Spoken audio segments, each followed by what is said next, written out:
Deep in the forgotten corners of a decaying city, an 18-year-old girl named Elena stood at the iron gates of St. Agnes Orphanage for the last time. She had spent her entire life within those cold stone walls, waiting for a family that never came. On her final day, the director handed her a single rusted key attached to a faded tag, bearing an address she didn't recognize. "This is all they left you," the woman said, her voice flat and dismissive. "An old church on Mercy Street. It's been abandoned for 20 years. Elena stared at the key, her only inheritance from parents she never knew. A crumbling sanctuary in a neighborhood everyone had forgotten. Why would they leave her a place of worship instead of answers? What secrets could be hidden behind those locked doors? And why did the director's hands tremble when she handed over the key?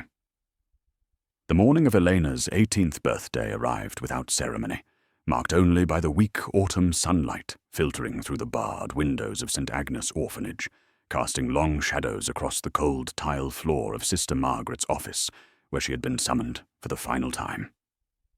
Elena stood with her single battered suitcase at her feet, containing everything she owned in the world: 3 changes of clothing, a few paperback books with broken spines, and a small stuffed rabbit she'd had since she was 5. Its fur worn thin from years of being the only constant companion in a life of temporary faces and broken promises. Sister Margaret sat behind her imposing oak desk, her thin lips pressed into a line of disapproval that had been Elena's most familiar expression throughout her 18 years within these unforgiving walls. But today something was different in the director's pale blue eyes, something that looked almost like fear, or perhaps guilt, as her bony fingers trembled slightly while retrieving a small envelope from the locked drawer. "This is all they left you," Sister Margaret said, her voice clipped and oddly rushed, pushing the envelope across the desk as if it burned her fingers, and Elena noticed the way the older woman's gaze darted toward the door, the way her jaw clenched tight. Inside the envelope was a single rusted key attached to a faded manila tag, bearing an address written in careful script, 1247 Mercy Street, and beneath it, in smaller letters, the words, "Church of the Sacred Heart." "An old church," Sister Margaret explained, standing abruptly and moving toward the window, her back to Elena, her shoulders rigid with tension. "It's been abandoned for 20 years, left to you by someone who clearly didn't understand the burden they were passing on. The neighborhood is dangerous, forgotten. I'd advise you to sell it without ever setting foot inside, though I doubt you'll find a buyer." The dismissal was clear, and Elena, clutching the key that was somehow both heavy and weightless in her palm, left the orphanage without looking back, boarding the crosstown bus with her suitcase and a heart full of questions that had accumulated over 18 years of silence about where she came from and why she'd been abandoned. The bus carried her through the city's gleaming downtown, past the manicured parks and expensive boutiques, then gradually into neighborhoods that grew progressively more neglected, where boarded windows outnumbered lit ones, and empty lots were filled with the skeletal remains of demolished buildings, until finally she stood alone on a cracked sidewalk before the most imposing structure she had ever seen. The Church of the Sacred Heart rose before her like a monument to forgotten faith, its Gothic spires reaching toward a grey sky, its once magnificent facade now weathered and dark with decades of neglect, every window boarded with rotting plywood, the heavy oak doors chained shut and covered in layers of graffiti and grime.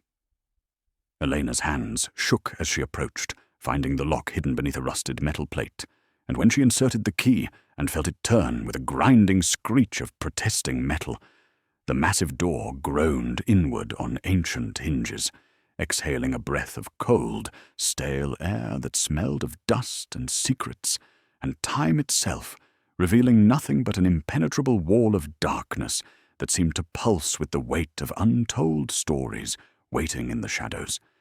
And as Elena stepped across that threshold into the unknown, she felt the first stirrings of a truth that would shatter everything she thought she knew about herself and the world that had abandoned her. Elena's phone flashlight cut a weak beam through the absolute darkness of the sanctuary on the small circle of light, revealing only fragments of the vast interior at a time, like looking through a keyhole at a cathedral of abandonment. The air was thick with dust that hung in visible clouds, disturbed for the first time in what must have been years. Each breath Elena took tasting of decay and forgotten prayers, while beneath her feet the warped floorboards groaned with every cautious step she took deeper into the cavernous space. Her light swept across rows of wooden pews, many of them broken or toppled, their surfaces blanketed in a thick layer of grey dust that recorded no footprints but her own, and scattered among them were prayer books lying open as if their readers had simply vanished mid-verse, the pages yellowed and brittle with age. The altar at the far end of the sanctuary dominated the space, even in its ruined state. The marble cracked in a jagged lightning bolt pattern that ran from top to bottom, and behind it, the remains of a magnificent stained glass window depicted what might have once been the Ascension of Christ, though now only jagged shards of coloured glass clung to the frame like broken teeth, the rest long since shattered and swept into dusty piles in the corners. Elena moved through the space with growing unease, her light catching on details that suggested this place had been abandoned in haste rather than slowly forgotten. A collection plate on a side table still held coins dated from 20 years ago, their copper surfaces green with oxidation. A priest's white vestments hung on a hook in the sacristy, as if waiting for their wearer to return for the next service. Hymnals were stacked beside the empty organ, bookmarks still in place. It was as though everyone had simply walked out one day and never returned, leaving their sacred duties frozen in time, and the wrongness of it settled into Elena's bones with a chill that had nothing to do with the cold autumn air seeping through the broken windows. She found the priest's office behind a door marked Father Dominic in faded gold lettering, and inside the small room was even more preserved than the sanctuary, with papers still scattered across the desk, and a coffee mug sitting beside a dusty telephone. The dark residue of an ancient beverage dried into a hard crust at the bottom. Elena's light swept across the shelves, lined with theological texts and commentaries, and there on the desk, placed almost ceremonially atop a large leather-bound Bible, she found it. A photograph in a simple wooden frame, its glass cracked, but the image still clear. The photograph showed a young woman, perhaps 19 or 20, with dark, wavy hair and striking green eyes, holding a newborn baby wrapped in a pink blanket, and the woman's face wore an expression of such pure joy and fierce protective love that it made Elena's chest tighten with an emotion she couldn't name. She lifted the frame with trembling hands and held it closer to her phone's light, studying every detail of the woman's features, the shape of her eyes, the curve of her cheekbones, the slight cleft in her chin, and with each second that passed, Eleanor's heart hammered harder against her ribs, because she was looking at a face she saw every time she looked in a mirror, older, but unmistakably similar, as if she was staring at a ghost of what she might become, or perhaps what she had come from. And on the back of the photograph, written in faded blue ink, were 3 words that changed everything. Catherine and Elena. Elena clutched the photograph to her chest as she continued exploring the church, driven now by a desperate hunger for answers rather than mere curiosity. And it was in a small alcove off the main sanctuary, behind what had once been a side chapel dedicated to the Virgin Mary, that she noticed something peculiar about the wall. A massive tapestry hung there, its once vibrant depiction of angels ascending to heaven, now so rotted and faded that it was barely recognizable, the fabric hanging in strips and covered in dark stains of water damage and mildew. But what caught Elena's attention was the way it seemed to billow slightly, as if there were air movement behind it, a draft that shouldn't exist against a solid stone wall. She pulled the disintegrating fabric aside, coughing as decades of dust cascaded down, and revealed not stone, but a wooden door, narrow and plain, with a simple brass handle that turned smoothly under her grip, as if it had been used recently. The hinges silent and well-maintained, in stark contrast to everything else in this place of decay. The door opened onto a narrow staircase that climbed steeply upward into darkness, and Elena ascended carefully, each wooden step solid beneath her feet, until she emerged into a small apartment, tucked into what must have been the church's upper story, hidden away from the world below. The space was simple but startling in its ordinariness. A narrow bed with a faded quilt, a small kitchen area with a hot plate and mini refrigerator, a table with 2 chairs, and a worn armchair positioned beside a window that had been covered from the inside with thick black fabric to prevent any light from escaping. What made Elena's breath catch was not the apartment itself, but the signs of recent occupation that were everywhere. A coffee mug on the counter with dried residue that couldn't be more than a few months old, canned goods in the cabinet with expiration dates from earlier this year, a calendar on the wall with the last page torn off showing June of this year, and most tellingly, a thin layer of dust that covered everything but was nothing like the thick, decades-old accumulation in the church below. Someone had lived here recently, hiding in this secret space above an abandoned church, and Elena knew with absolute certainty who that someone had been. On the small table, positioned exactly in the center, as if placed there deliberately for someone to find, was an envelope made of thick, cream-colored paper, and on its face, written in elegant, flowing script, was a single name, Elena. Her hands shook so violently she could barely tear open the seal, and inside was a letter, written in the same careful hand, dated 6 months ago. And as Elena read the words by the light of her phone, tears began to stream down her face, blurring the ink. "My dearest Elena," the letter began, "if you are reading this, then I am gone. And somehow, against all odds, you have found your way to the only place I could leave you a message, the only inheritance I have to give. My name is Catherine Martinez, and I am your mother. They told me you died when you were 3 days old, but I never believed them. I spent 18 years searching for you, 18 years fighting to prove you were alive, and now that I've found the truth, I know they will kill me to keep it buried. The answers you seek, the proof of everything, is hidden in the foundation of this church, and when you find it, you will understand the evil that was done to us both. But Elena, my precious daughter I never got to hold, trust no one from St. Agnes. They are all part of it, every single one, and they will do anything to keep you from learning what they've done." Elena read the letter 3 more times before the words finally began to penetrate the shock that had frozen her mind, and by then, the autumn sun had set completely, plunging the hidden apartment into darkness, broken only by her phone's weakening battery. The revelation of having a mother who had searched for her, who had loved her, who had been murdered for trying to find her, settling into her chest like a physical weight that made it hard to breathe. She was exhausted beyond measure, the emotional toll of the day combining with 18 years of accumulated grief and abandonment to drain every ounce of strength from her body. And the thought of leaving this place, of walking back out into the cold, indifferent city, with nowhere to go and no one to turn to, was more than she could bear. The apartment had a bed, and despite the dust and the mystery and the danger Catherine's letter had warned of, Eleanor decided to stay the night, just one night to gather her strength and decide what to do next. She locked the door at the bottom of the hidden staircase, wedged a chair under the apartment door handle, and collapsed onto the narrow bed, still fully clothed, Catherine's letter clutched in one hand and the photograph in the other, and within minutes she had fallen into a deep, dreamless sleep, born of pure exhaustion.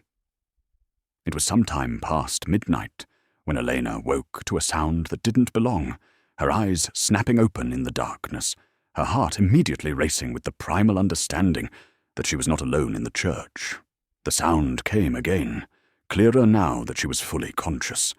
Footsteps, heavy and deliberate, echoing up through the floorboards from the sanctuary below. accompanied by the faint sweep of a flashlight beam that she could see through the cracks around the covered window.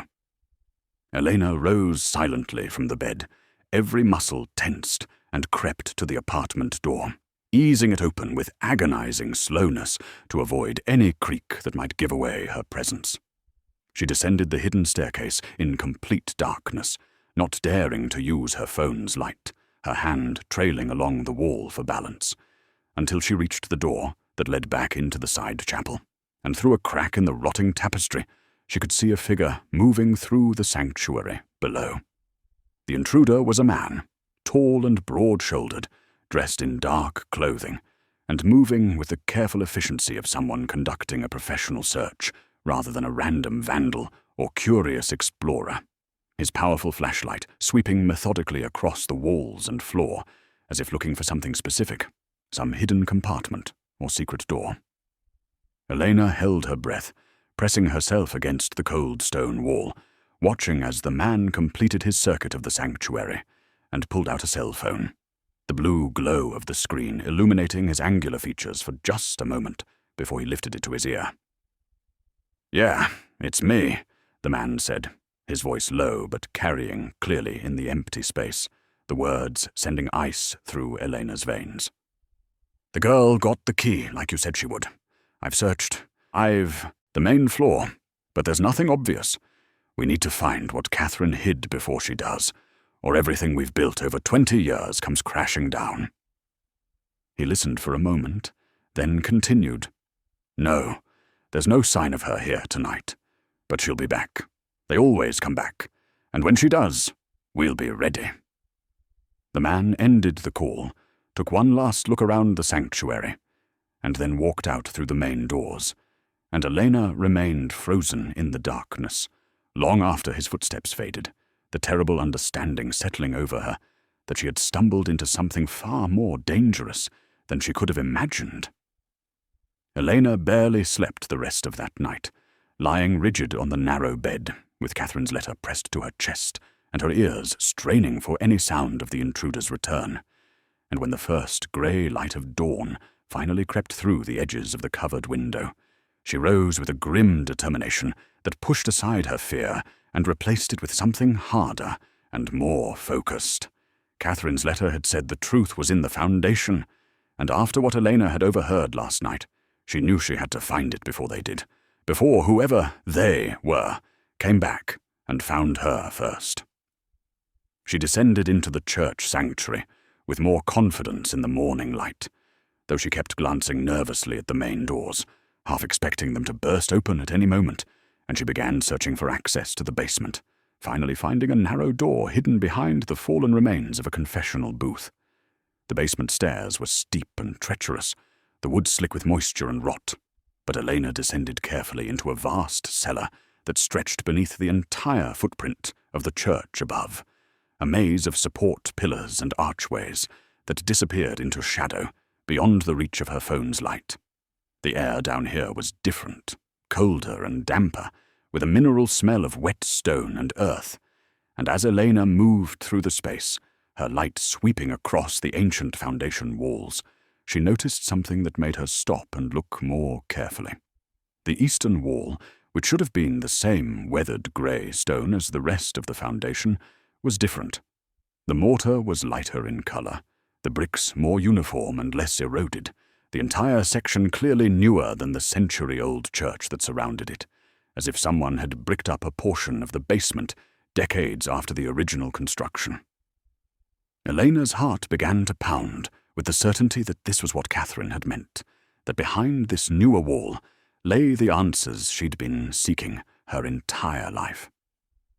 She found a maintenance closet tucked into a corner of the basement, its door hanging crooked on rusted hinges, and inside was a collection of ancient tools, a sledgehammer with a cracked handle, a crowbar, a pry bar, and various other implements left behind when the church was abandoned. Elena had never done physical labor like this in her life, her 18 years at St. Agnes having been spent in classrooms and kitchens and laundry rooms. But desperation gave her strength she didn't know she possessed, and she began attacking the newer wall with the sledgehammer, each impact sending shocks up her arms and clouds of dust into the air. It took nearly an hour of exhausting work, her muscles screaming and her hands blistering, but finally she'd created a hole large enough to squeeze through. And when she shone her light into the space beyond, she gasped at what Catherine had hidden there. The hidden room was perhaps 15 feet square, and it had been transformed into a command center for an investigation that must have consumed years of Catherine's life. Filing cabinets lined one wall, their drawers stuffed with documents and folders. An old desktop computer sat on a makeshift desk, alongside stacks of external hard drives. But most striking was the far wall, which had been covered entirely with photographs, newspaper clippings, official documents, and handwritten notes, all of them connected by lengths of red string that formed a complex web of relationships and connections, and at the very center of this conspiracy board, like the spider at the heart of a web, was a large photograph of St. Agnes Orphanage. Elena stood in the hidden room for a long moment, simply staring at the wall of evidence before her, overwhelmed by the sheer scope of what her mother had compiled, and then she began to read, starting with the files in the first cabinet. And as the hours passed, and the full horror of Catherine's investigation revealed itself, Elena felt her entire understanding of her life and the world disintegrate like ash. Catherine Martinez had been an investigative social worker for the state, assigned to routine cases of foster care and adoption oversight, when she stumbled upon an inconsistency in the records of St. Agnes Orphanage. Over a 30-year period, the orphanage had reported an unusually high number of infant deaths, far beyond statistical norms. Yet there were no corresponding death certificates in the county records, no burial plots, no autopsy reports, nothing to verify that these babies had actually died. Catherine had begun digging deeper, quietly at first, requesting files and conducting interviews, and what she discovered was a conspiracy so monstrous in its cruelty that it had taken her years to fully document and understand. St. Agnes Orphanage, under the direction of Sister Margaret for the past 25 years, had been operating an illegal adoption ring in partnership with a private agency called New Beginnings Family Services, targeting young mothers who were poor, alone, and vulnerable, girls who came to the orphanage pregnant and desperate. The system was brutally simple.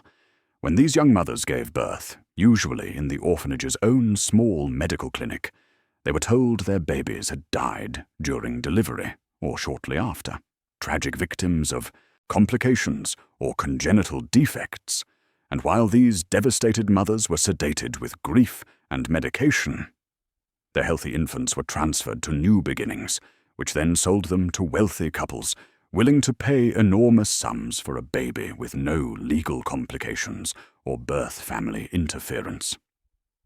Catherine had documented 43 cases over 3 decades, each file containing hospital records that had been falsified, death certificates that had been forged, and testimonies from mothers who had never quite believed the story they were told, mothers who reported seeing their babies move or cry after being told they were stillborn, mothers who were rushed out of the facility before they could ask too many questions. The files were meticulous and damning, filled with cancelled checks, correspondence between Sister Margaret and New Beginnings director Victor Ashford, and even photographs of the babies before and after their illegal adoptions. But it was the file marked Case 44, Catherine Martinez, that made Elena sink to her knees on the cold concrete floor, tears streaming down her face as she read her own story. Catherine had been 19, alone, and terrified when she came to St. Agnes, and when she gave birth to a healthy baby girl on March 15th, she was told 3 days later that her daughter had died of sudden infant death syndrome. But Catherine never believed it, because she had held her baby, had looked into her eyes, and felt the strength of her grip. And she had spent the next 18 years of her life searching for proof that her daughter had survived, that Elena was alive somewhere, stolen and hidden, but not dead, never dead. And now Elena understood that every document in this room, every photograph and note and piece of evidence, represented not just an investigation, but a mother's desperate, relentless love. Elena pulled her own file from the cabinet with trembling hands, the folder labeled simply, Case 44, Elena Martinez, in Catherine's careful script, and inside she found documents that should not exist, records of a life that had been officially erased, beginning with a death certificate that bore her name, her birth date, and a date of death listed as March 18th, 3 days after she was born. The certificate was printed on official state paper with an embossed seal, signed by a physician named Dr. Raymond Pierce, and countersigned by Sister Margaret as a witness, the cause of death listed as sudden infant death syndrome. And Elena stared at this document that declared her dead, this lie that had been given the weight of legal authority, understanding now that her entire existence at St. Agnes had been off the books, unofficial, a ghost child living among the legitimate orphans because she was never supposed to exist at all. Catherine's notes, written in margins and on separate sheets tucked into the folder, explained what had actually happened. Elena had been kept at the orphanage's medical clinic for 3 days after birth while Catherine recovered, and during that time the death certificate had been prepared and filed, and then Elena had been transferred not to New Beginnings as the other stolen babies had been, but kept at St. Agnes itself, hidden in plain sight, because something had gone wrong with the adoption arrangement, some buyer had backed out, or some complication had arisen, and rather than risk exposure by trying to undo the paperwork, they had simply kept her there, raising her as an orphan, ensuring she would never know she had a mother who was alive and searching for her just miles away. As Elena continued reading through the files, she discovered that Catherine's investigation had expanded far beyond just documenting the crimes. She had been building an actual legal case, complete with witness statements, financial records showing large payments from adoptive families to New Beginnings, and evidence linking Sister Margaret and Dr. Pierce to several prominent city officials who had facilitated the conspiracy. There were memos showing that Judge Harold Westbrook had expedited dozens of falsified adoption proceedings, that City Councilman Thomas Barrett had used his influence to quash previous investigations, and that State Senator Patricia Holbrook had accepted substantial campaign donations from New Beginnings over the years, all of them complicit in a system that had destroyed families and stolen children for profit. Catherine's most recent notes, written in a journal dated from earlier this year, revealed that she had located 40 of the 43 stolen children, now adults scattered across the country, and had secured statements from 12 of the birth mothers willing to testify. But she was still missing the final crucial piece of evidence that would make the case ironclad and impossible to dismiss. The original ledgers from New Beginnings that documented every transaction, every payment, every name, the physical proof that could not be explained away or denied.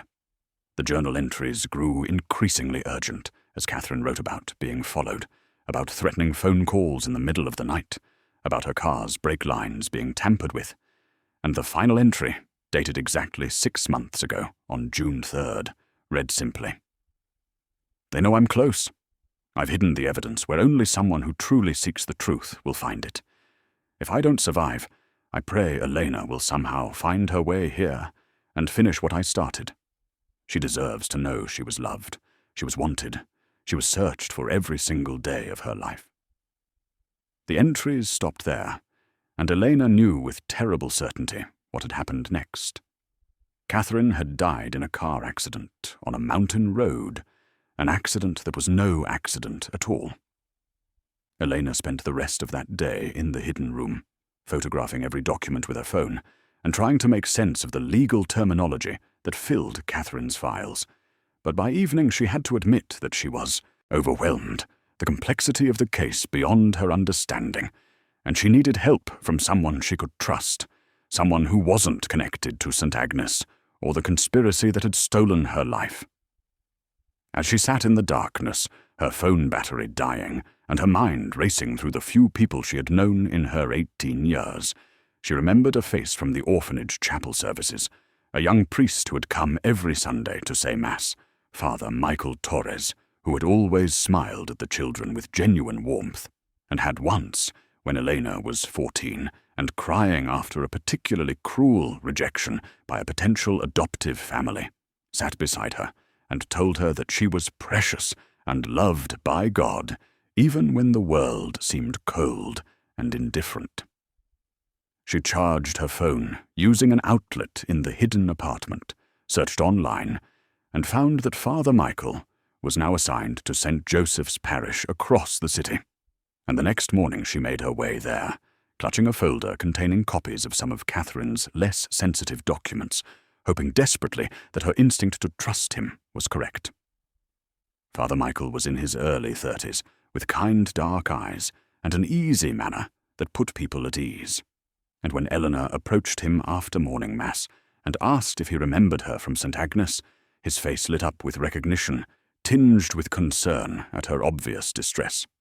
She asked if they could speak privately, and he led her to his small office in the rectory, offered her coffee and a chair, and listened with growing horror as Elena carefully told him an edited version of her story, showing him Catherine's letter, the death certificate with her name on it, and some of the documentation of the adoption conspiracy, watching his face pale as the implications became clear. "Dear God," Father Michael whispered when she finished, his hands shaking as he held the forged death certificate. "Elena, this is monstrous. This is evil masquerading as charity, and if what you're showing me is true, then dozens of families have been destroyed." He looked up at her with tears in his eyes and said without hesitation, "I will help you in any way I can. Whatever you need, you have my word." Elena felt something tight in her chest release slightly, the burden of carrying this secret alone finally shared, and then Father Michael said something that made her sit up straighter with attention. "I need to tell you something," he began, his voice heavy with old grief. "I knew Father Dominic, the priest who served at the Church of the Sacred Heart, your church on Mercy Street. He was my mentor when I was studying for the priesthood 20 years ago. A brilliant man, deeply faithful. And then suddenly we were told he had suffered a mental breakdown and had left the priesthood to seek treatment. But I never believed it. Father Dominic was the most stable, centered person I knew. And when I tried to visit him or find out where he had gone, I was told firmly by the diocese to let it go, that some mysteries were better left alone." Father Michael's hands clenched into fists on his desk as he continued. "I think now that Father Dominic discovered what was happening, just like your mother did, and they silenced him somehow, disappeared him, and I have carried the guilt of not pushing harder to find the truth for 20 years. He looked at Elena with fierce determination burning in his gentle eyes, and said, "Let me help you finish what they both started." Elena left St. Joseph's with Father Michael's promise to help her understand the legal documents and his personal phone number programmed into her cell, and she felt stronger than she had since finding Catherine's letter, no longer completely alone in this fight. But as she approached the Church of the Sacred Heart in the late afternoon light, her steps slowed and her heart began to pound with alarm. Because there, standing at the base of the front steps with her arms crossed and her thin frame radiating barely contained fury, was Sister Margaret.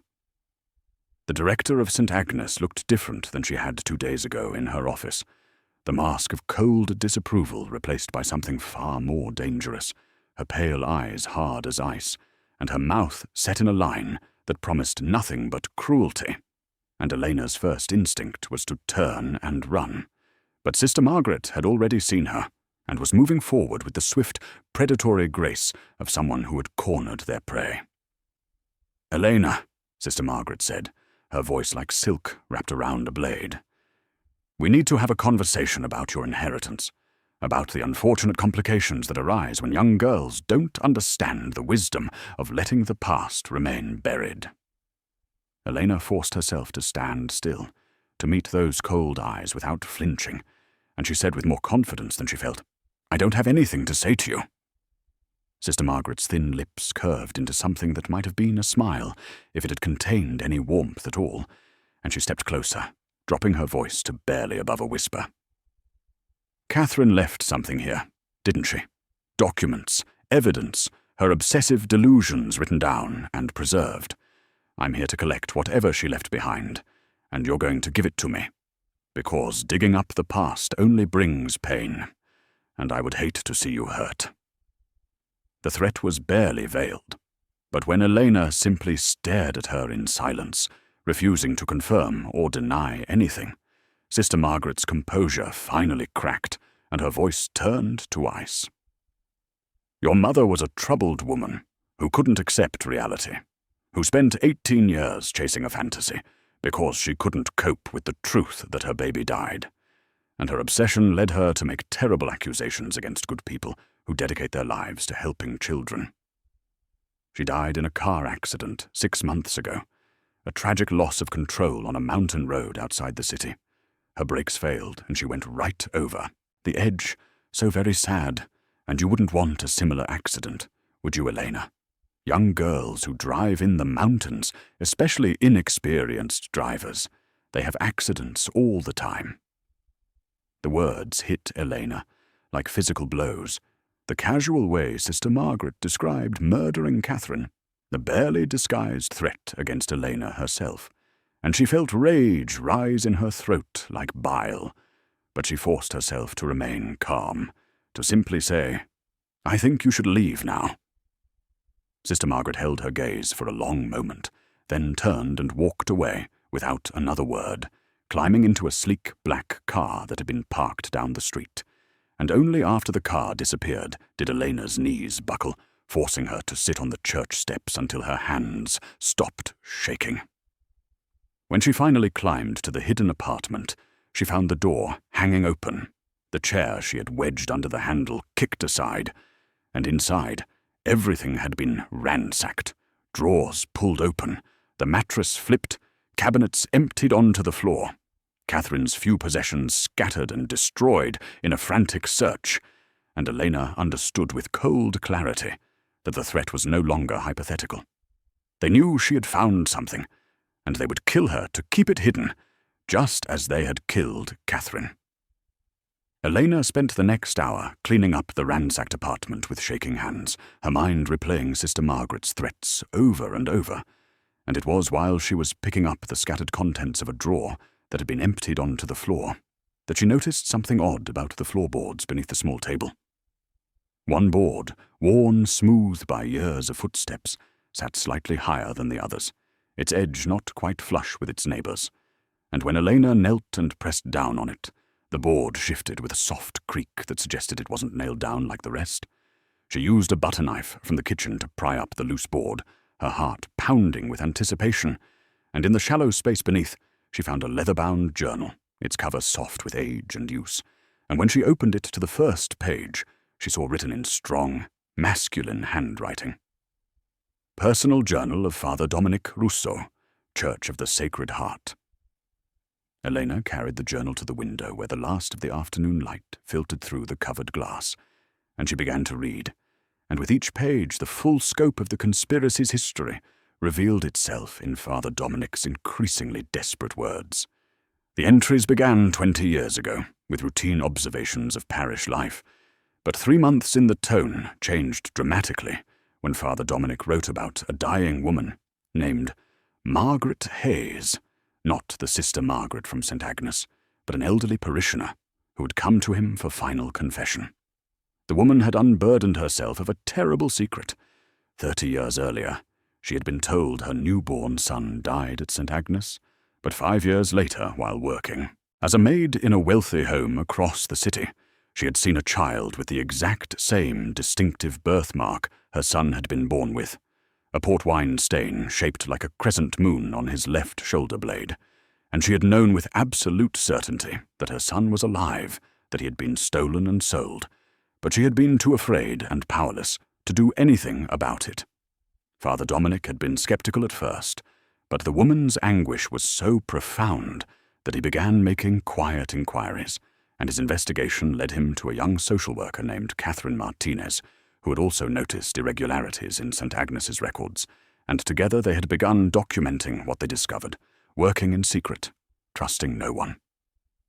The journal detailed months of investigation, coded references to meetings with Catherine, descriptions of evidence they were gathering, and then the entries became darker, more fearful, as Father Dominic wrote about being followed, about threatening phone calls, about pressure from the diocese to stop asking questions about St. Agnes and its charitable work.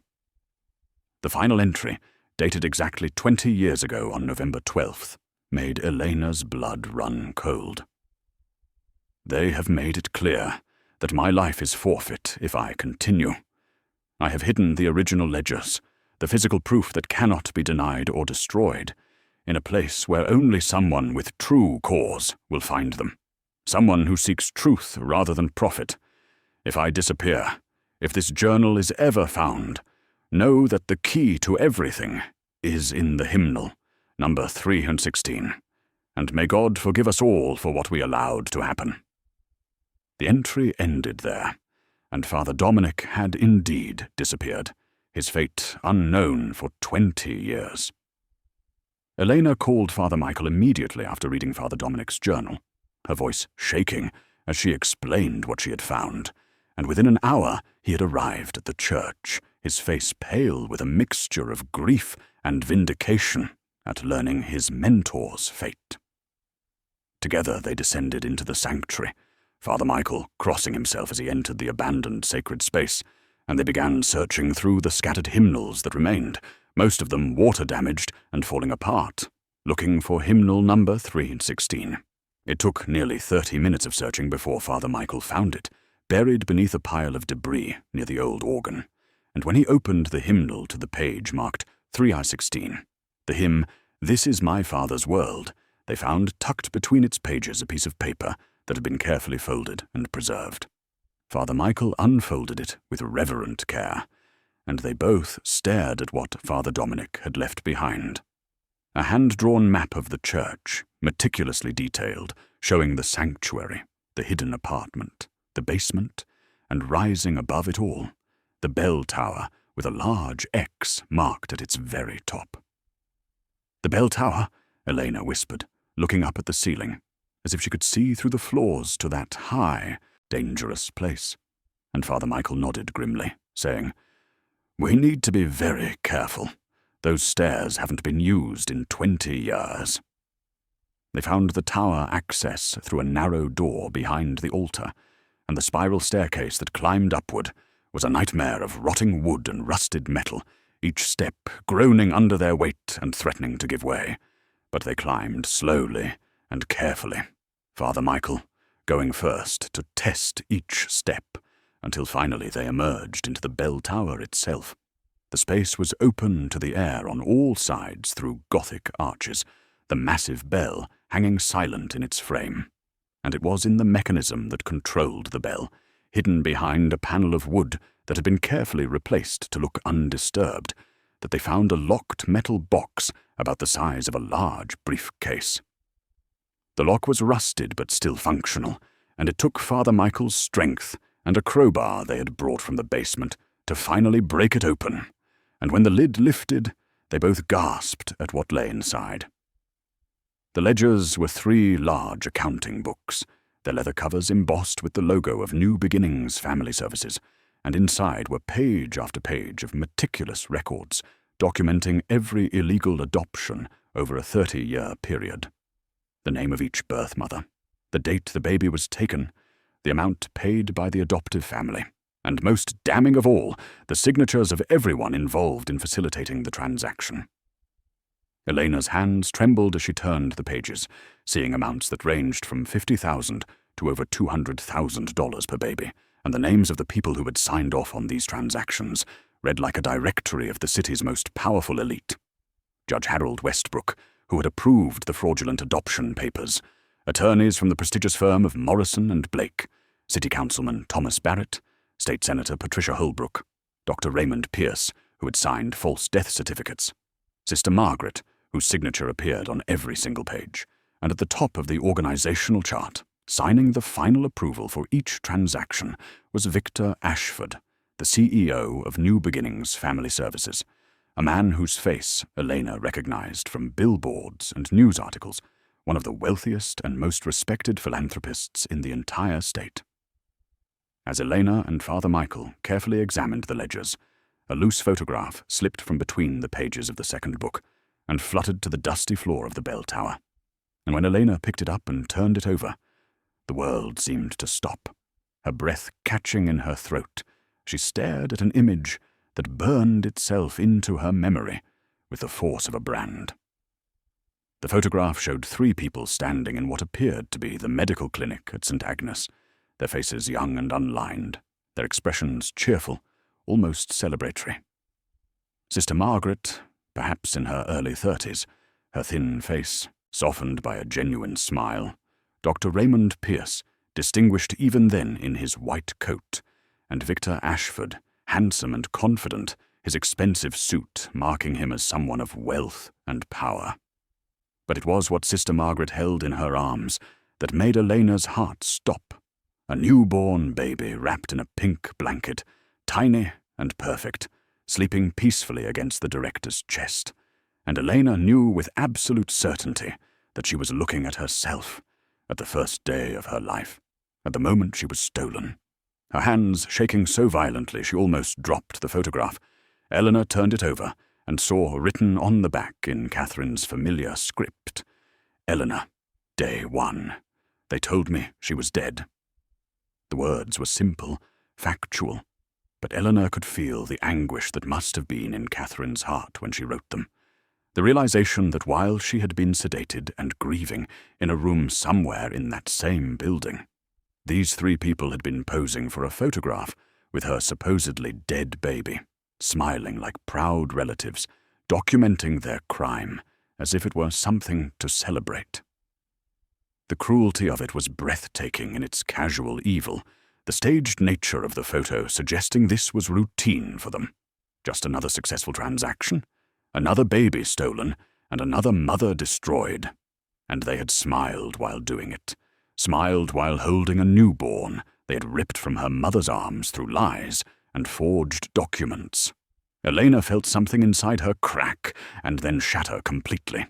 18 years of confusion and abandonment, and quiet grief transmuting in an instant into a fury so pure and hot that it felt like fire in her veins, burning away the last traces of the timid, uncertain girl who had left St. Agnes just days ago. She understood now with perfect, crystalline clarity that she had spent her entire life believing a lie, had grown up thinking she was unwanted, unclaimed, a child no one had loved enough to keep, when the truth was that she had been wanted desperately, had been loved beyond measure, had been searched for with relentless determination by a mother who never gave up hope. She had not been abandoned. She had been stolen, taken deliberately by people who smiled for photographs while destroying families. And every moment of loneliness she had endured, every night she had cried herself to sleep, wondering why no one wanted her.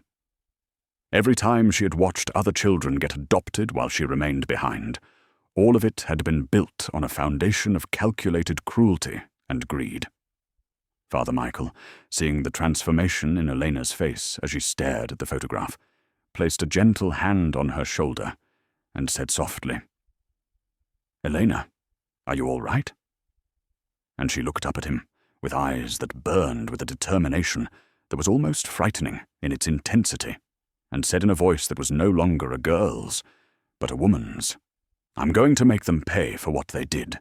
Every single one of them. I'm going to finish what my mother started." Father Michael believed they needed proper legal counsel before going to the authorities, someone who could help them understand the complexities of presenting evidence this explosive, and guide them through the process of ensuring it reached the right people without being suppressed or destroyed. And he called a lawyer he had known since seminary, Marcus Webb, who now ran a small practice specializing in civil rights cases, and had a reputation for taking on powerful interests. Marcus agreed to meet them that evening at Father Michael's rectory, and when he reviewed the ledgers and documents, Elena and Father Michael spread across the dining room table. His face grew pale, and then flushed with anger, and he said without hesitation that he would help them build an airtight case that could bring down everyone involved. They spent 3 hours discussing strategy, with Marcus photographing every page of the ledgers and making detailed notes, his legal mind already constructing the framework of criminal and civil charges that could be brought. And when he left that night, Eleanor felt for the first time that they had a real path forward, that justice for Catherine and all the other destroyed families might actually be possible. But at 2 a.m, Father Michael's phone rang with a call from Marcus, and the lawyer's voice was shaking with a terror that was palpable even through the phone, saying that he couldn't help them, that he was sorry, but his involvement ended now. And when Father Michael pressed him for an explanation, Marcus broke down and said that within an hour of leaving the rectory, he had received a phone call from someone who knew the names of his wife and 3 children, knew what schools the children attended, knew their exact daily schedule, and had made it clear that if Marcus proceeded with the case, his family would pay the price. Father Michael tried to reason with him, to convince him that going to the police together would provide protection. But Marcus was beyond reason, his voice cracking as he said, "Michael, they described what my daughter was wearing today. They knew she had piano lessons at 4 o'clock. They know everything. And I will not risk my children's lives. I'm sorry. I'm so sorry." And then he hung up and didn't answer when Father Michael called back. The message was terrifyingly clear. Victor Ashford's network was vast and sophisticated, with resources that allowed them to identify and threaten anyone who posed a danger to their secret, and the normal channels of justice that Father Michael had trusted were compromised or too dangerous to access.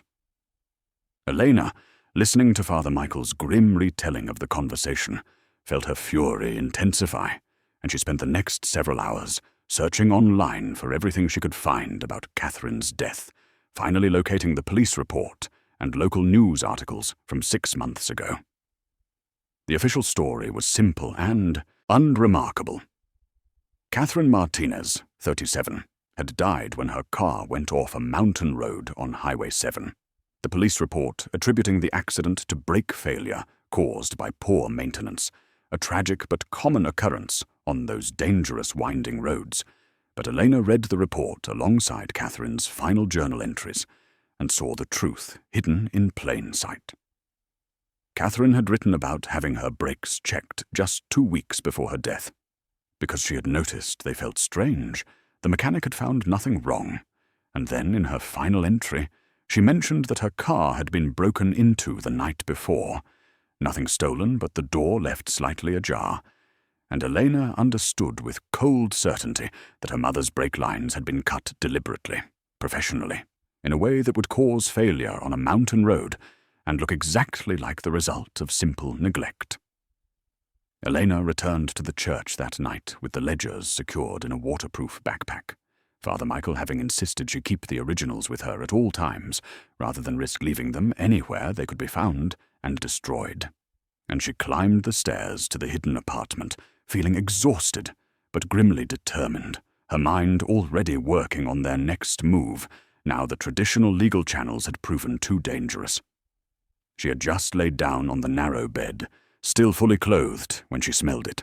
Smoke, acrid and chemical, not the pleasant scent of burning wood, but something accelerant-fueled and wrong, and she sat up immediately, her heart pounding, and saw through the crack beneath the apartment door the flickering orange glow of fire. Elena grabbed the backpack with the ledgers and burst through the door to find the stairwell already filling with thick black smoke, and she could hear below the roar of flames consuming the sanctuary, spreading with unnatural speed that told her this was no accident, but arson, professionally executed. And she had, perhaps minutes before the entire structure became an inferno. She descended the stairs in a crouch, the smoke burning her lungs, her eyes streaming with tears, and emerged into the sanctuary to find it transformed into hell itself, flames racing across the old wooden pews and climbing the walls, the heat so intense it felt like standing too close to the sun. And she ran for the main doors, burst through them, and collapsed on the sidewalk across the street, coughing and gasping for air. By the time the fire trucks arrived, The Church of the Sacred Heart was fully engulfed, the flames visible for miles, and Elena stood watching with tears streaming down her face, not from the smoke, but from rage and grief, because she understood exactly what this was. Victor Ashford erasing the evidence, eliminating the threat, destroying the last physical connection to Catherine's investigation and to Father Dominic's sanctuary. The hidden apartment with its recently occupied signs was gone. Catherine's computer equipment and filing cabinets in the basement were melting in the inferno. And if Elena had not grabbed the ledgers, if she had left them in the bell tower or the apartment, as she had been tempted to do, they would have been lost forever, and with them any hope of justice. A fire inspector approached her as dawn broke over the smouldering ruins, asking routine questions about how the fire started, and Elena lied smoothly, saying she had been walking past and saw the flames, offering nothing that would connect her to the building, because she knew now that official channels were not just compromised, but actively dangerous, that going to the local police or fire department would only alert Ashford's network that she had survived. Standing there as the sun rose over the blackened skeleton of the church, Elena faced a choice that would define everything that came after. She could run, disappear, save herself, and let the conspiracy remain buried with Catherine and Father Dominic. Or she could fight back with the only weapon she had left, the truth, and risk everything to expose the people who had destroyed so many lives. She remembered then a detail from Catherine's files, a sticky note attached to one of the documents mentioning a journalist named Sarah Chen from the City Independent, who had been asking questions about irregular adoption practices at St. Agnes, and Catherine had written "possible ally" beside her name. And Elena made her decision in that moment, pulling out her phone and searching for Sarah Chen's contact information, choosing to fight. Elena found Sarah Chen's contact information on the City Independent website, and after leaving 3 messages that went unreturned, she finally waited outside the newspaper's offices in a converted warehouse downtown until she saw a woman matching the photo from Sarah's byline heading toward the entrance, and Elena intercepted her in the parking lot, desperately blurting out that she had evidence about illegal adoptions at St. Agnes Orphanage. Sarah Chen was in her late 30s, with sharp, intelligent eyes behind wire-rimmed glasses, and the perpetually exhausted look of someone who worked too many hours chasing stories no one else would touch. And her first response to Elena's approach was skeptical wariness, the natural reaction of a journalist who received dozens of conspiracy theories and wild accusations every week. "Look, I appreciate your concern," Sarah said, her voice kind but firm. "But I need more than allegations. Do you have any actual evidence, or is this just a suspicion?"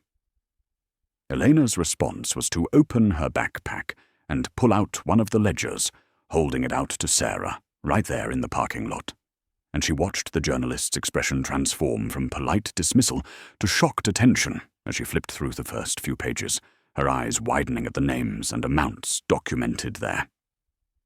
"Where did you get this?" Sarah asked, her voice suddenly urgent, and Elena gave her the abbreviated version of the story. The church, Catherine's investigation, Father Dominic's hiding place, and the fire that had destroyed everything except these ledgers. Sarah listened with growing intensity, and when Elena finished, the journalist looked at her with a mixture of awe and concern and said, "I've been investigating New Beginnings Family Services for 2 years, ever since I received an anonymous tip from someone who claimed they had proof of illegal adoptions, but I could never find concrete evidence, and my source went silent about 6 months ago." Elena's throat tightened with the realization that Catherine had reached out to Sarah, had tried to get the story published, and had died before she could deliver the proof. But now Elena was here finishing what her mother had started. Sarah invited Elena up to her office, a cluttered cubicle overflowing with files and coffee cups, and they spent the next 3 hours going through the ledgers page by page, while Sarah took detailed notes and photographs, her journalistic instincts clearly on fire with the scope of the story. "This is everything," Sarah finally said, leaning back in her chair with the exhausted satisfaction of someone who had just found the missing piece of a puzzle they'd been working on for years. "This is enough to bring down Ashford, Sister Margaret, all of them. But we have to be smart about how we do this." She outlined a plan that was both simple and comprehensive.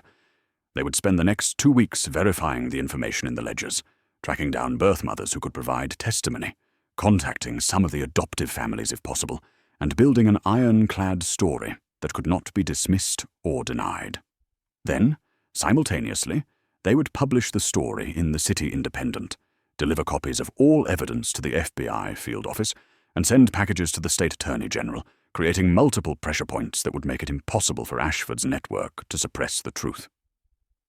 "But Elena," Sarah said, her expression grave, "this is going to be dangerous. These people have already killed to keep this secret. Are you absolutely sure you want to do this?" Using the names and addresses documented in the ledgers, Sarah and Elena began the painstaking process of locating the birth mothers, women who had been told their babies died decades ago, and who had spent years trying to move forward from that unspeakable grief. And each phone call Elena made required her to summon courage she didn't know she possessed, because she was asking these women to relive the worst moment of their lives. Many of the numbers were disconnected or belonged to people who had moved away.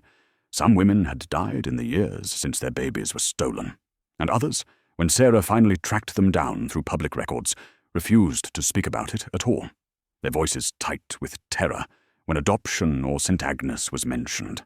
And Elena understood that fear because these women had been young and powerless when their children were taken, and they had learned that fighting back against the system only brought more pain. But some women, hearing that there might finally be proof of what had been done to them, agreed to meet, and Sarah and Elena spent the next 10 days traveling across the city and surrounding counties, sitting in modest living rooms and corner coffee shops, listening to stories that broke their hearts over and over again. There was Jennifer Walsh, now 52, who had been 17 when she gave birth at St. Agnes, and was told her son was stillborn, but she had seen his chest move, had heard a sound like a cry before they rushed him away. And she had spent 35 years wondering if she had imagined it, if grief had made her see life where there was only death. There was Patricia Moore, who had been sedated so heavily after being told her daughter died that she couldn't remember 3 days of her life. And when she finally came home, she found that someone had already cleaned out the nursery she had prepared, had thrown away every tiny outfit and blanket, erasing all evidence that a baby had ever been expected. There was Maria Santos, 41 years old, who had been 19 and alone when St. Agnes took her daughter, and when Elena showed her the ledger entry, documenting that her baby had been sold to a family named Richardson for $75,000, Maria's face crumpled and she began to sob with a grief so raw it seemed impossible that 22 years had passed, saying over and over, "She's alive! My baby is alive! They told me she was dead, and I believed them! I believed them!" Elena sat with each of these women, held their hands while they cried, listened to their stories with tears streaming down her own face, and she saw Catherine in every one of them, saw the same fierce mother's love that had driven her own mother to spend 18 years searching, saw the same questions that had haunted them through sleepless nights and empty arms. These were not women who had given up their babies willingly or who had been unfit mothers. These were young girls who had been targeted because they were vulnerable and alone, because they had no family to advocate for them, no resources to fight back, and the conspiracy had counted on their powerlessness and their silence. With each story Elena heard, with each woman who broke down describing the moment they were told their baby was dead, her determination crystallized into something unbreakable, because she understood now that this was not just about her and Catherine. This was about dozens of families destroyed, about mothers who had grieved for children who were alive, about stolen people who grew up never knowing they had been wanted desperately. While Sarah and Elena were documenting the testimonies of the birth mothers, they also began the more delicate task of reaching out to the other side of the tragedy, the people who had been adopted through new beginnings and might not know they were stolen rather than legitimately placed, and this required even more sensitivity, because they were potentially shattering the entire foundation of these people's identities and family structures.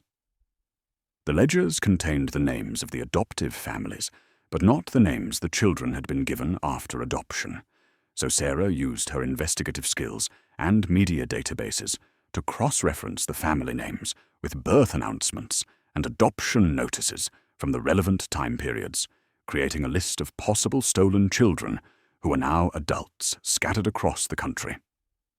Elena drafted a careful letter explaining that there was evidence of irregularities in adoptions processed through New Beginnings Family Services and St. Agnes Orphanage, offering free DNA testing for anyone willing to compare their genetic profile against the birth mothers who had come forward, and Sarah sent out 27 letters to the names they had identified.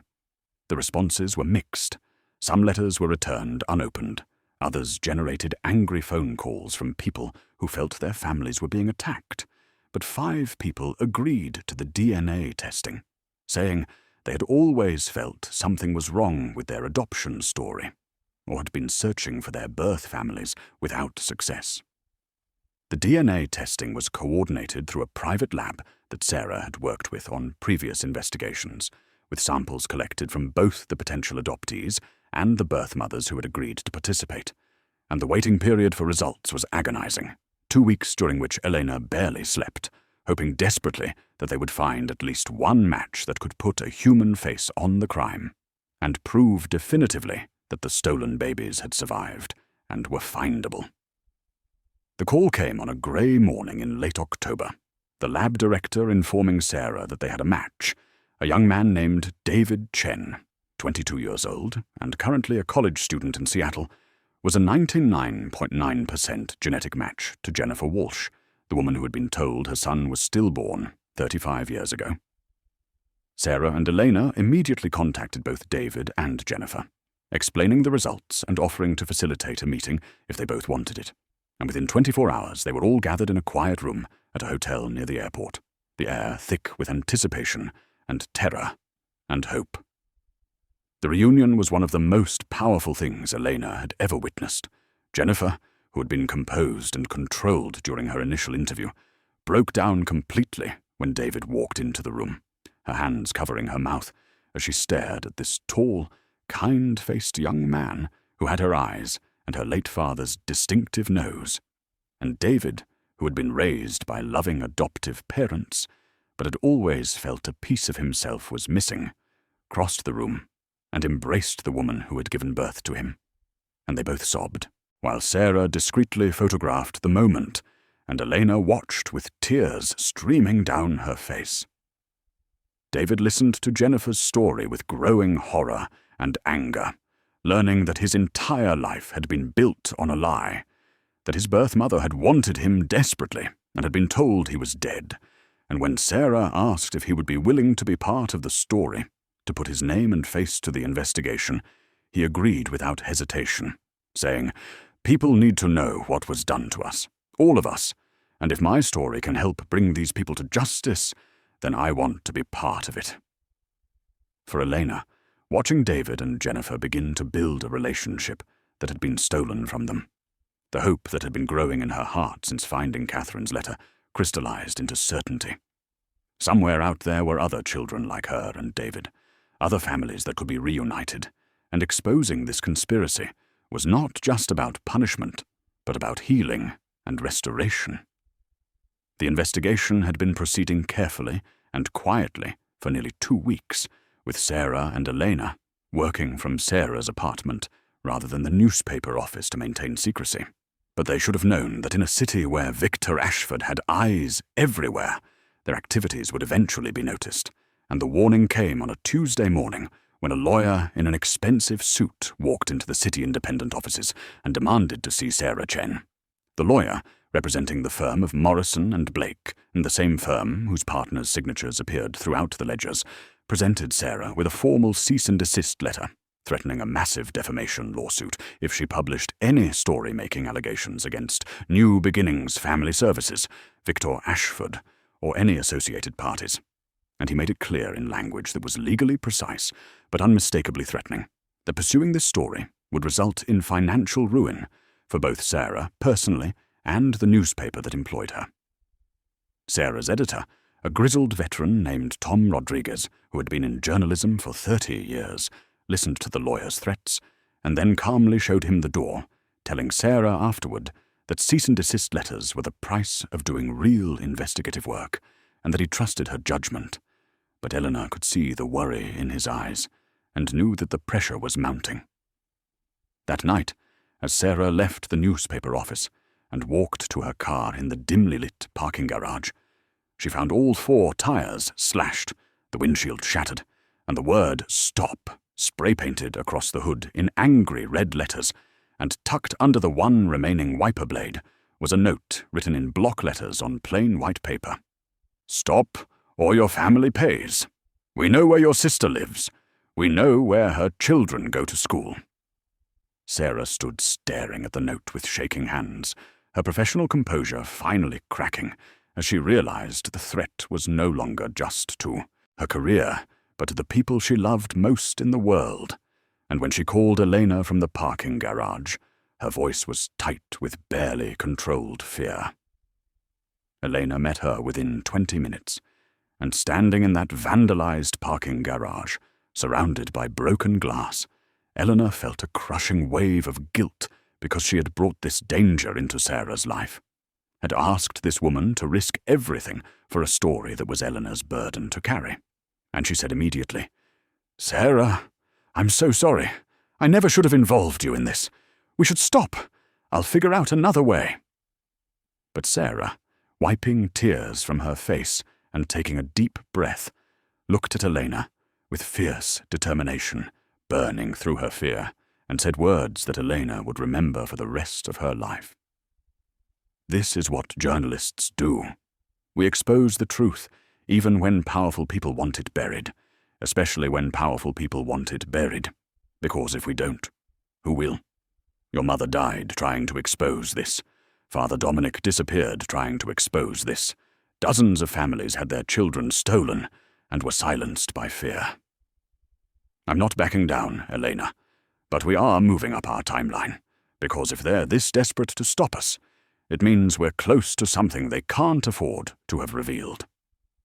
Father Michael, understanding the danger they were in and the urgency of completing their work before Ashford's people could strike again, offered his parish rectory as a sanctuary, saying that the small apartment attached to St. Joseph's Church had guest rooms and was far enough from the city centre that they might have a few days of safety before they were found.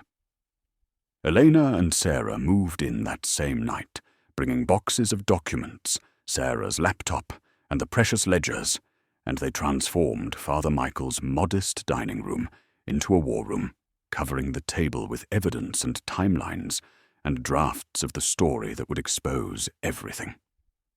They worked around the clock for the next 3 days, surviving on coffee and take-out food that Father Michael brought them, Sarah's journalist instincts taking over as she crafted a narrative that was both comprehensive and impossible to dismiss, while Elena organized the evidence into packages that would go to the FBI and State Attorney General, complete with Suo Yin D references and witness statements. During the long hours when Sarah was writing and Elena was waiting for the next task, she found herself reading through Catherine's personal journals again, the ones that had survived because Elena had photographed them before the fire, and she discovered details about her mother's life that she hadn't absorbed during her first frantic reading.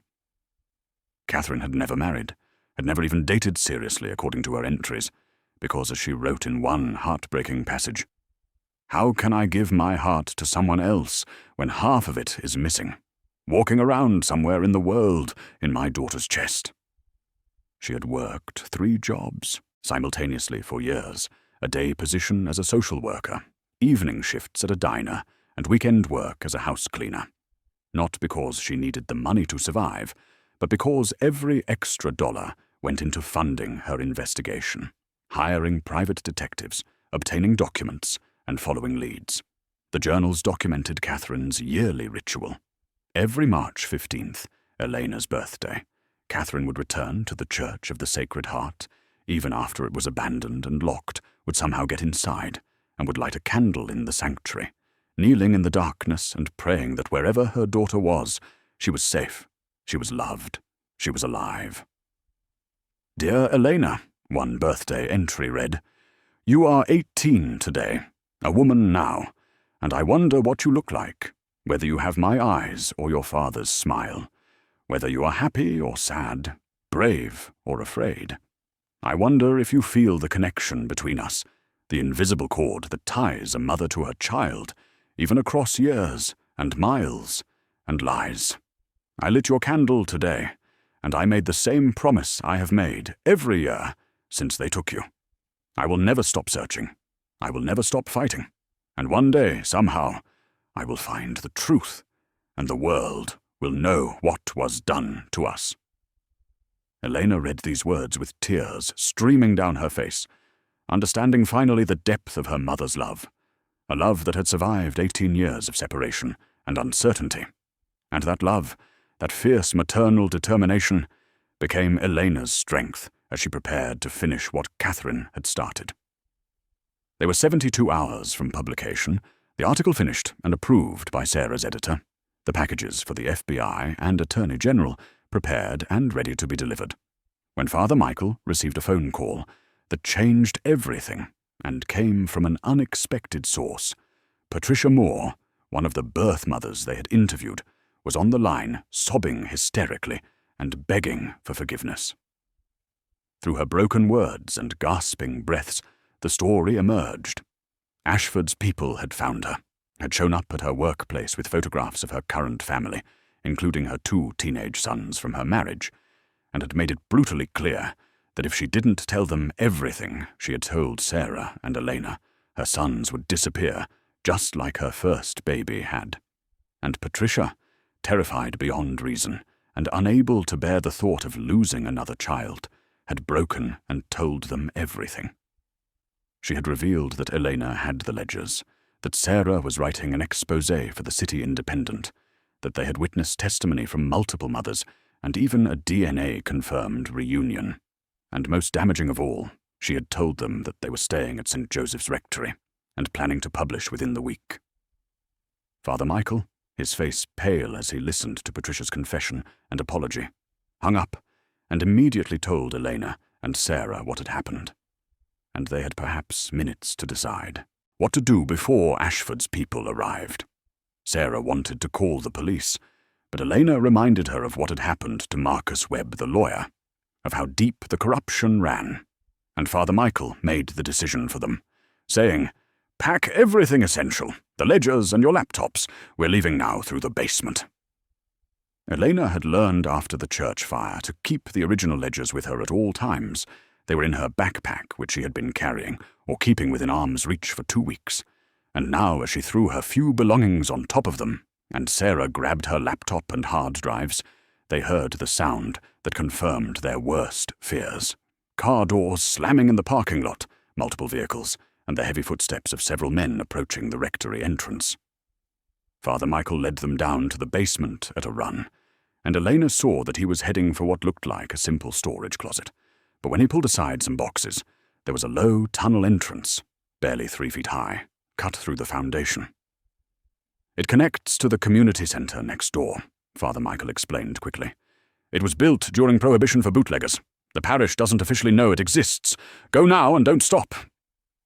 They heard the front door of the rectory being kicked in, heard shouting voices, and the crash of furniture being overturned as the men began their search, and Elena, Sarah, and Father Michael crawled into the tunnel, Elena going first with her backpack clutched to her chest, the darkness absolute, and the walls pressing in from all sides. The tunnel was longer than Elena expected, perhaps 100 feet, and halfway through they heard muffled sounds of the men discovering the basement and beginning to search it. And they crawled faster, their knees scraping on rough stone and their breathing loud in the confined space, until finally they emerged in another basement, this one belonging to the community center, which was dark and locked for the night. They had escaped, But as they caught their breath in the darkness, Sarah realized with a gasp of horror that she had left behind 2 boxes of copied documents and witness statements in the rectory. Evidence they had spent 2 weeks gathering was now in the hands of Ashford's people, who would destroy it immediately. But Elena, clutching her backpack with the original ledgers pressed against her chest, said with grim determination, "We still have everything we need. The originals are here. The article is on your laptop. And the mothers who testified, they know what happened. Their words can't be erased, even if the papers are." They slipped out of the community center through a side exit and disappeared into the night, 3 fugitives carrying the truth that powerful people were willing to kill to suppress. They spent that night in a budget motel on the edge of the city, paying cash and using false names, and none of them slept, all of them knowing that they had run out of time and safe places to hide, that Ashford's network was actively hunting them and would not stop until they were silenced, or the truth was already so public that killing them would serve no purpose. At dawn, Sarah made the decision that would change everything, saying, "We publish now, today, this morning, because every hour we wait is another hour they have to find us and destroy the evidence." They left the motel and drove to a 24-hour internet cafe in a neighborhood far from anywhere they had been before, and Sarah purchased time on one of the public computers, while Elena and Father Michael stood guard near the entrance, watching for any sign of the black cars or unfamiliar faces that might signal Ashford's people had found them. Sarah worked with swift efficiency, born of years in journalism, uploading the article and all supporting documents to a secure server, then sending encrypted files to her editor Tom Rodriguez, along with instructions to publish immediately on the City Independent website and to send the story to every major newswire service in the country.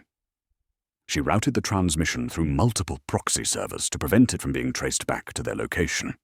And when she finally hit send and the progress bar completed, she let out a breath she felt like she had been holding for 2 weeks.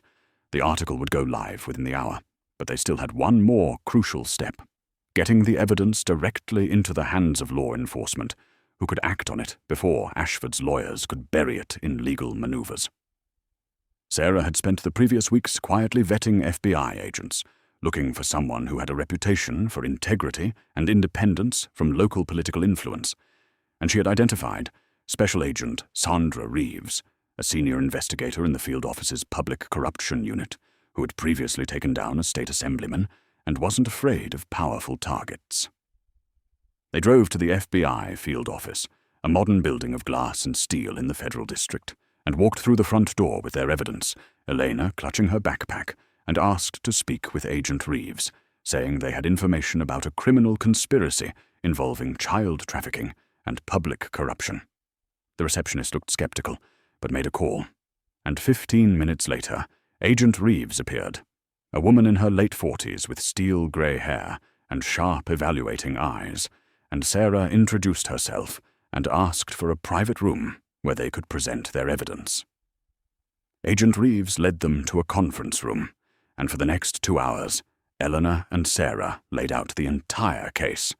The ledgers documenting 30 years of illegal adoptions, the witness testimony from birth mothers, the DNA evidence proving stolen children were alive and findable, the financial records showing massive payments, and the network of officials, including judges, lawyers, a state senator, and Victor Ashford himself, who had facilitated and profited from the conspiracy. Agent Reeves listened with an expression that progressed from professional skepticism to growing horror to grim determination. And when they finished, she made a single phone call that brought 4 more agents into the room, and she said words that made Elena's eyes fill with tears of relief. "This is credible, this is actionable, and this is about to become the biggest public corruption case this office has seen in 20 years. Within an hour, Agent Reeves had mobilized a task force and begun the process of securing warrants, and it was while they were still in the FBI conference room, giving formal statements, that Sarah's phone buzzed with a text from her editor. Story is live, already going viral. Every major outlet is picking it up. Sarah pulled up the City Independent website on her phone, and there it was, the headline in bold letters across the top of the page. Stolen Children. How the city's elite ran an illegal adoption ring for 3 decades, with Sarah Chen's byline and the subheading, Exclusive Investigation reveals decades of lies, forged documents, and stolen babies sold to wealthy families. And below it, the article that would bring down an empire built on the suffering of families began with the words, For 18 years, Catherine Martinez searched for the daughter she was told had died at birth. She never gave up, and now her daughter has finished what she started. The story exploded across the internet with a speed and fury that none of them had anticipated. Within 3 hours of publication, it had been shared over 100,000 times, picked up by every major news network, and was trending on social media platforms as people across the country reacted with horror and outrage to the revelation that for 3 decades, wealthy families had been purchasing stolen babies, while their birth mothers grieved children they were told had died. Elena, Sarah, and Father Michael watched the reaction unfold from a safe house the FBI had provided, a nondescript apartment in a secure building where Agent Reeves had insisted they stay until arrests were made, and Elena sat transfixed by the television as cable news anchors discussed the story with legal experts and child welfare advocates, as her own story and Catherine's photograph appeared on screen, as the scope of the conspiracy became national news. By dawn of the next morning, federal agents were executing coordinated raids across the city, and the news helicopters captured footage that would play on repeat for days. A dozen FBI vehicles surrounding the offices of New Beginnings Family Services, agents in windbreakers carrying boxes of files out to waiting vans, while Victor Ashford's employees were escorted out in a daze of shock and confusion. The raid on St. Agnes Orphanage was even more dramatic, agents arriving at 6 in the morning to find Sister Margaret in her office, surrounded by smouldering papers in a metal trash can, desperately trying to destroy records before they could be seized, and the image of her being led out in handcuffs, her face a mask of cold fury, was broadcast on every channel. She refused to speak to the agents or acknowledge the cameras, her thin frame rigid with defiance, even as her world collapsed around her.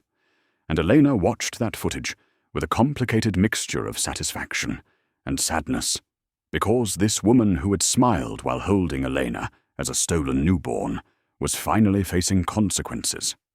But no punishment could undo the damage she had inflicted on so many lives. Dr. Raymond Pierce, the physician who had signed dozens of fraudulent death certificates, was arrested at the airport attempting to board a flight to Brazil, his passport and a large amount of cash in his possession, and he broke down completely when confronted by agents, sobbing and claiming he had been coerced, that he had tried to stop, but they threatened his medical license, excuses that rang hollow, given the evidence of his willing participation over decades. Victor Ashford, surrounded by a team of expensive lawyers from Morrison and Blake, held a press conference from the steps of his mansion before agents arrived with a warrant, and he maintained his innocence with the smooth confidence of a man who had never faced real consequences, claiming he was the victim of a vendetta, that the ledgers were forged, that he was a philanthropist being destroyed by lies. But his lawyers' faces told a different story, as they saw the breadth of evidence arrayed against him, and by that evening he too was in federal custody, charged with racketeering, conspiracy, child trafficking, and a dozen other counts that could send him to prison for the rest of his life. Elena watched it all unfold from the safe house, Sarah beside her taking notes for follow-up stories, Father Michael on the phone with reporters who wanted interviews, and she felt a strange emptiness settling over her, despite the vindication of seeing these people finally arrested, because the person who deserved most to see this moment was not there. Catherine had died 6 months ago, never knowing that her daughter would finish the investigation, never knowing that her 18 years of searching would finally result in justice. That night, as the news replayed footage of the arrests and legal experts predicted that dozens more indictments would follow, Eleanor sat alone in the safe-house bedroom and held the photograph of Catherine holding her as a newborn, and she whispered to her mother's image, "I finished it, Mama. I finished what you started, and they're going to pay for what they did to us." 3 days after the arrests, when the initial media frenzy had begun to settle into the long process of prosecution and legal proceedings, Agent Reeves came to the safe house with a request that was both sensitive and necessary, explaining that during the investigation, federal agents had located a storage unit rented under Catherine's name, paid through an automatic bank draft that had continued even after her death, and inside they had found boxes of her personal belongings, including clothing, documents, and various items that might contain her DNA.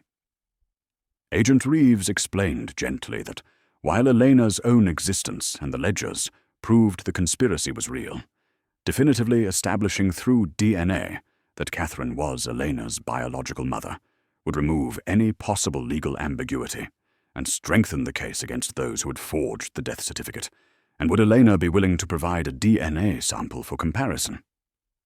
Elena agreed without hesitation, saying she already knew in her heart that Catherine was her mother, that every word in those journals and every detail of the investigation proved it, but she understood the legal necessity, and so a technician came to collect a cheek swab, while Agent Reeves made careful notes about chain of custody and proper procedure. The waiting period for results was supposed to be a week, but Agent Reeves called on the 5th day, her voice carrying an unusual note of gentle excitement, as she asked if Elena could come to the FBI office because the results had arrived, and there was something she needed to discuss in person. Elena, Sarah, and Father Michael drove to the federal building, and in a private conference room, Agent Reeves presented Elena with the official DNA analysis, the scientific confirmation of what her heart had already known. Catherine Martinez was definitively, unquestionably her biological mother, the genetic markers matching with the certainty that only science could provide, and Elena held the paper with trembling hands, this final proof of the connection that had survived 18 years of separation and lies. But Agent Reeves wasn't finished, and she pulled out a second document, saying, "There's something else, Elena. The DNA test revealed a partial match to another person in the FBI's database. Not a parent-child match, but a familial one, an uncle or aunt." And she slid across the table a file that would change Elena's life again. The partial match was to a man named James Martinez, Catherine's younger brother, who had submitted his DNA to the FBI's missing persons database 5 years ago when he was trying to locate his sister. And according to the notes in his file, Catherine had reached out to him 5 years ago after years of estrangement, telling him she had found proof that her daughter was alive. And then she had gone silent, and James had spent the past 5 years searching for her, filing missing person reports, hiring private investigators, and never giving up hope that he would find his sister and help her find her lost child. And now Agent Reeves was telling Elena that she had family, real blood family, who had been searching for her and Catherine. And would she like Agent Reeves to contact James and arrange a meeting? Elena met James Martinez on a cold November morning in a small cafe far from the media circus that still surrounded the case, both of them arriving early and recognizing each other immediately, not from photographs, but from something deeper, a genetic echo that made them look like family even before they spoke. James was in his early 50s, with graying hair and a kind, weathered face that carried the weight of years of searching and grieving. But what made Elena's breath catch was his eyes, warm brown eyes that were exactly like the ones she saw in Catherine's photographs, like the ones she saw in her own mirror every morning. They sat across from each other in a corner booth, coffee growing cold between them, as James began to tell Elena the story of the sister he had lost and the niece he had never known existed until a week ago, his voice breaking occasionally with emotion, but steady with the truth he had waited years to share. Catherine and James had grown up in a strict religious household where their parents believed in discipline and reputation above all else, and Catherine had been the brave one, the one who questioned their father's rigid rules and their mother's silent compliance. the one who dreamed of leaving their small town and making a difference in the world. And James, 5 years younger, had worshipped his older sister and her courage. When Catherine got pregnant at 18, their parents' response was swift and brutal. She was disowned, thrown out of the house with nothing, told she had brought shame on the family and was no longer their daughter. And James, only 13 at the time, and still dependent on those same parents, had been forbidden from contacting her, and he had obeyed out of fear, a decision that had haunted him for 37 years. He told Elena how he had spent his 20s trying to find Catherine, how he had eventually become a high school teacher like Catherine had once dreamed of being, how he had married and had children of his own, but always felt the absence of his sister, like a wound that never healed. And then 5 years ago, out of nowhere, Catherine had called him, her voice shaking with emotion as she told him she had never stopped looking for her daughter, that she had proof Elena was alive, that she was close to exposing the people who had stolen her baby. And James had been overjoyed, ready to help in any way he could. But then Catherine had gone silent, stopped returning his calls, and 2 weeks later James had received notification that his sister had died in a car accident on a mountain road. And when he tried to investigate, tried to demand a more thorough inquiry, the police had been dismissive, saying the accident was clearly the result of mechanical failure, and there was nothing suspicious about it. Case closed. James had never believed it, had filed missing person reports before her body was found, had hired a private investigator who found nothing, had spent 5 years carrying the guilt that he hadn't protected her, and the grief that he would never know what happened to the niece Catherine had been searching for. And now here Elena was, alive and brave, and so much like Catherine, it made his heart ache. He reached across the table with tears streaming down his face and said, "Elena, I failed your mother when she needed me most, but if you'll let me, I want to be part of your life now. I want to be the family Catherine, and you both deserved to have." 6 months had passed since the arrests, 6 months of trials and testimony and media coverage that had transformed the conspiracy from a local scandal into a national conversation about adoption ethics and the protection of vulnerable families. And Victor Ashford was now serving a 30-year federal sentence. Sister Margaret had been sentenced to 25 years. Dr. Pierce had received 15 years in exchange for his testimony against the others, and dozens of officials had been indicted or forced to resign. But for Elena, the most meaningful change was not the punishments meted out to the guilty, but the healing that had begun for the families they had destroyed. She stood now in front of the Church of the Sacred Heart on Mercy Street, but it was no longer the burned-out shell she had first entered with a rusted key 6 months ago.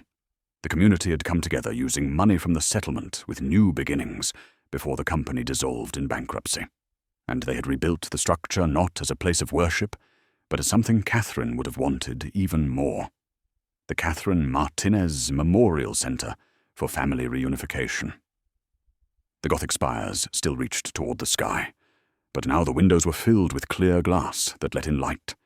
The sanctuary had been transformed into a bright open space with offices and meeting rooms, and the walls were covered with photographs of reunited families, each one a testament to the power of truth and persistence.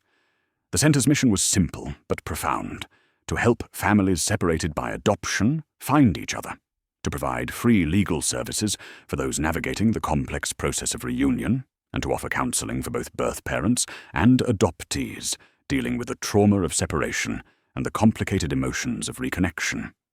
And Elena worked there full-time, having found in this place her purpose and her calling, helping others like her mother, who had never stopped searching, like herself, who had grown up not knowing they were wanted. The opening day of the center was sunny and cold, the first day of spring, bringing with it a sense of new beginnings, and dozens of people gathered in front of the rebuilt church, many of them birth mothers whose stories had been part of the investigation, some of them adoptees who had been reunited with their biological families through the DNA database the center had established, and all of them there to witness the transformation of a place of secrets and pain into a beacon of hope and healing. James stood beside Elena, her uncle who had become her family in every sense that mattered, and he had tears in his eyes as he looked at the building where his sister had hidden her investigation and where his niece had finished it, and he squeezed Elena's hand and whispered that Catherine would be so proud. Sarah Chen was there too, covering the opening for the City Independent, her article about the conspiracy having won National Journalism Awards, and launched her into a position as a senior investigative reporter. But she told Elena privately that no award mattered as much as seeing the families reunited, seeing the good that had come from exposing the evil. Father Michael, wearing his vestments, stood at the entrance of the center and offered a blessing that was not for a church, but for a mission, asking God to guide the work being done within these walls and to bring healing to all who entered seeking truth and connection. As the ceremony concluded and the doors opened for the first time, Elena watched as families streamed inside, and she saw Maria Santos embrace the daughter she had thought died 22 years ago. Watched David Chen introduce Jennifer Walsh to his adoptive parents, who were tearful but supportive of his desire to know his birth mother. Saw a dozen other reunions happening simultaneously, each one a small miracle, each one a life restored, standing in the center of it all, surrounded by the noise and joy and tears of families being made whole. Eleanor felt something she had been waiting for, without knowing it. A presence, warm and gentle, like a hand on her shoulder, or a whisper in her ear. And she knew it was Catherine, her mother who had fought for 18 years and never gave up. Her mother whose love had survived death, and whose legacy would help countless others find what had been stolen from them. Elena had never gotten to know Catherine in life, had never heard her voice or felt her embrace. But through finishing what her mother started, through honoring her fight and building something lasting from her sacrifice, Elena had found everything Catherine had wanted for her: purpose, family, truth, and home.